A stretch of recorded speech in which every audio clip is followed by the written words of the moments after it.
இரத்த உறவை பேணாதவர்கள், நீங்க எவ்வளவு பெரிய ஆபிதாக இருக்கட்டும், உங்களிடத்தில் என்ன வணக்கம் இருக்கட்டும், குர்ஆன் சொல்கிறது, குர்ஆன் என்ன சொல்கிறது? உலாயிக ஹுமுல் காசிரூன், இந்த உலகத்திலே மிகப்பெரிய நஷ்டவாளிகள் அவர்கள்தான், மிகப்பெரிய நஷ்டவாளிகள் அவர்கள்தான்.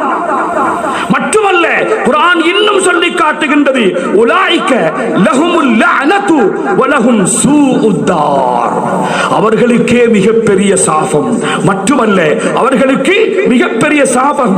யாருடைய சாபம்? இன்னொரு வசனத்தில் அல்லாஹ் தெளிவா, உலாயிகல்லதீன லஅனஹுமுல்லாஹ், அல்லாஹ் அவர்களை சபிக்குகின்றான். வலஹும் சூஉத்தார், அவர்களுடைய இறுதி முடிவு, சக்கராத்தினுடைய கடைசி வேலை, ஹா ஹா ஹாண்டு தண்ணி ஒரு சொட்டை இறக்கிக் கொள்ள ஏலாம, கலிமாவை சொல்லிக் கொள்ள ஏலாம, பஞ்ச போட்டு நெசுக்கி தம்சம் தண்ணியில கொஞ்சம் சொட்டை ஊத்தி விடுவாங்க, சின்ன கரண்டியால் எடுத்து கொஞ்சம் அப்படி கொஞ்சம் பறக்கி விட்டு பார்ப்பாங்க, ஒரு சொட்டு நீர் உள்ள போக கத்தி பரட்டி சத்தி வெந்து உள்ள போக இல்லாம தொண்டை இறுகி உசுறு போற மாதிரி தடமாறுவார்.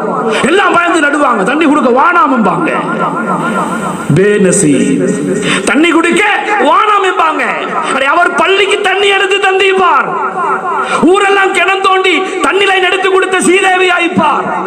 ஆனா கூட பிறந்த தாத்தாவோட 10 வருஷம் பகை, கூட பிறந்த தங்கச்சோட 10 வருஷம் பகை, ஒரு வயிற்றிலே பிறந்த நான தம்பியோட பகை, இரத்த உறவுகள், அதிலிருந்து பிரிந்து வரக்கூடியவர்களை பகை, பேசுறல்ல கலைக்கிறல்ல, ஒரு ஃபங்க்ஷனுக்கு போற வாரல்ல, தண்ணி ஒரு சொட்டு உள்ள போகாது. வலஹும் சூஉத்தார், இறுதி முடிவு மிக கஷ்டமாக இருக்கும் என்கிறார்கள் நபியுல்லாஹி ஸல்லல்லாஹு அலைஹி வஸல்லம் அவர்கள்.